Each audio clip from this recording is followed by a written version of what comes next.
suite la revue de presse française avec Hélène Fratt, comme tous les matins. Bonjour Hélène. Bonjour Pauline. Au menu de cette revue de presse, la réconciliation entre François Fillon et Jean-François Copé. Ça se passe chez les Républicains. L'âge de guerre est enterré, fini la querelle fratricide.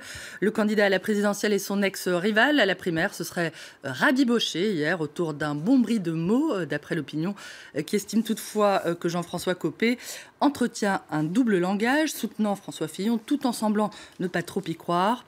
Photo de la séance dégustation avec Le Figaro qui rapporte que François Fillon a aussi répété ses diatribes contre le gouvernement qu'il avait accusé dimanche soir de porter une très lourde responsabilité en laissant se développer dans le pays un climat de quasi-guerre civile, je le cite, après les heurts en banlieue de ces dernières semaines et les manifestations qui ont perturbé ces meetings, ceux d'Emmanuel Macron et celui de Marine Le Pen ce week-end à Nantes.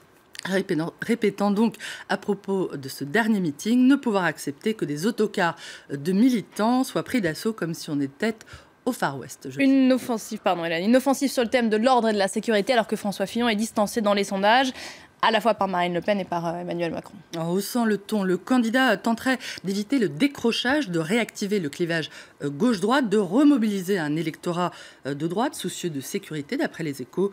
La vie politique a des incontournables, philosophe le journal. Quand on est en difficulté, on attaque. Quand on veut rebondir, on clive, je cite.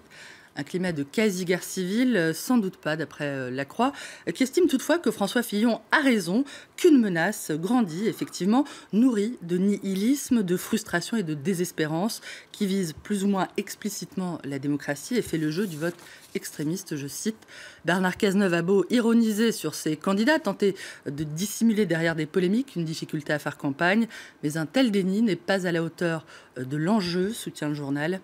Les difficultés auxquelles le Premier ministre fait allusion, c'est bien sûr le Penelope Gate, l'occasion pour les décodeurs du Monde de rappeler que l'emploi par les parlementaires d'un de leurs proches est loin d'être rare, puisque au moins 103 députés sur 572 ont des liens familiaux avec leurs assistants.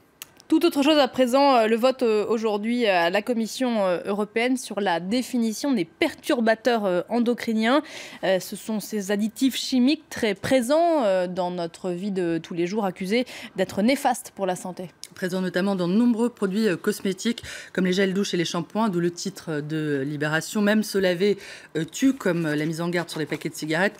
Ces additifs modifient le fonctionnement de l'organisme, le fonctionnement hormonal notamment.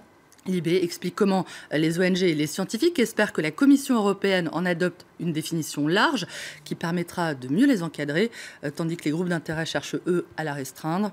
C'est donc un vote à la fois très technique et très important qui doit avoir lieu aujourd'hui. C'est maintenant qu'il faut bouger avant que les générations futures nous reprochent de n'avoir rien fait, prévient Libé.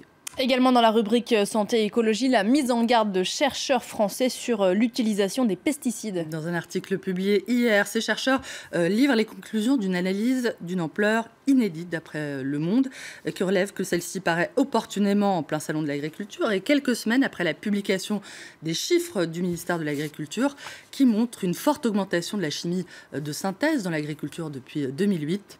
D'après ces chercheurs, il serait urgent de réduire de 30% le recours aux pesticides dont l'impact négatif sur l'environnement est avéré. Une baisse drastique, mais qui ne modifierait pas les rendements ni les revenus des agriculteurs, selon eux. Une recommandation qu'approuveront sans doute nos amis les abeilles et les bourdons. Ces petits insectes, on le sait, sont irrésistiblement attirés par les pesticides qui les tuent. Mais saviez-vous, Pauline, qu'ils adorent par ailleurs jouer au ballon ? C'est ce qu'on a lu sur le site du Monde qui nous apprend que des chercheurs sont parvenus à apprendre à des bourdons à placer une bille dans un trou. Comment, me demanderez-vous ? Tout simplement en entraînant des bourdons à pousser une bille installée au bord d'un trou.